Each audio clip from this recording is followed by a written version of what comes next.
the fact. Considering the fact that... Chu. Dugtungan mo na yun. Wala na. Single na po si Maha. Single ka na rin ba? Single ka, di ba? Ang bago. Hindi, si Maha, alam na.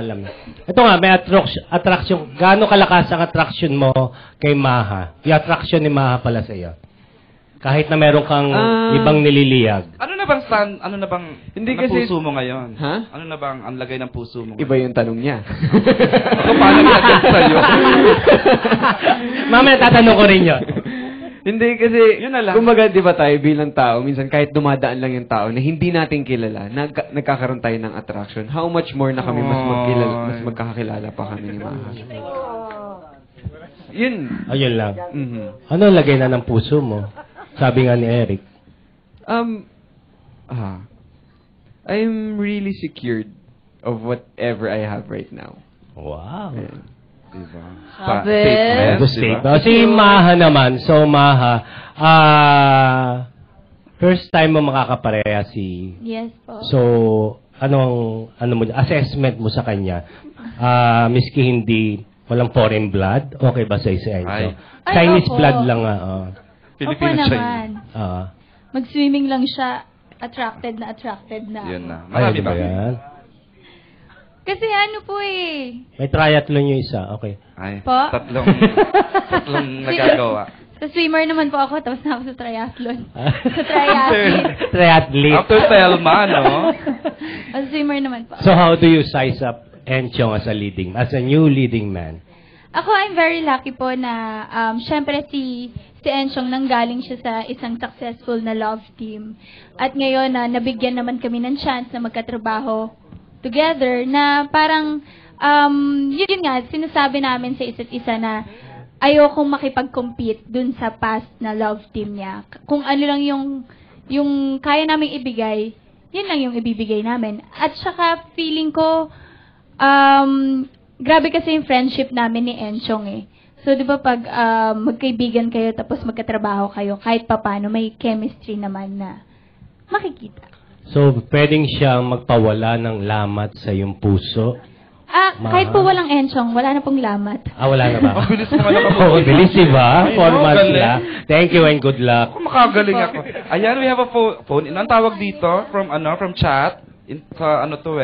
From Jamie Season ng chat.abs-cbn.com. For Miss Pai, ano po ang masasabi nyo ngayon na makakasama nyo ulit si Kim at Zian? Mas sweet po ba sila ngayon kaysa noon? Totoo to. From worldwide to eh. Sweet sila. Laglagan time na ba ito? Charot. Hindi, no, I've seen them work. I've seen them develop. I've seen them grow up. From Binondo, I think that was the first time that they were paired off. So ngayon, magkatrabaho sila. Wala masyado pang eksena na magkasama si Zian tsaka si Kim. Pero I think, from the way I see it, yun, parang mas sila, mas close, mas sweet, Sabi ni Kim, makuha ka sa tingin ni Ate Pai. Mas conscious. Yun. And I've always, I always tell Kim that they really look good together. Okay, more questions. At dami pang very, very interesting about inakapatid anak, di ba? Yes. Go A. Mother EJ, kung kanina pa nagtanong yung president ng NPRES, syempre hindi magpapahuli ang president ng PMPC, May Mr. Roldan Castro. Mr. Roldan. Magandang hapon. Gaano ka-challenging yung role ng apat dito? At saka wala bang bilangan ng eksena kung may natatalbugan? Si Direk, Don. Gaano ba ka-equal? Ka-challenging yung roles nila dito. Are we talking about the 4 young layers? Yes. Okay. Direk, wala ba daw lamangan ng roles? Hindi. Sa conceptualization pa lang ng story, talagang siniguro na namin na equal yung apat. So, walang sapawan, walang lamunan. Wala. Lumalamon lang kami pag dinner break, lunch break. Pero wala. Magaganda yung roles nila dito. Equally. Saan? Sino daw mas magaling sa Zian at Enchong as far as the scenes you've done? I think that's not politically correct. answer, question to answer. Ikaw ang director no? eh. But comparatively, kasi si Enchong mas naunang mag-artista kaysa kay Sian, di ba? So, pareho silang magaling. Oo. Yun ang, I want to be politically correct. Pareho sila. Oo. Si Jason po yung pinakamagaling dito sa amin. Oo nga. Ay, sarang. May units na nalalaman. Okay, Roldan, is that good enough? Thank you po. Okay, Thank you, Attorney Roldan. Okay, we have a question from Rodel Fernando, ang kaibigan ni Janice de Belen.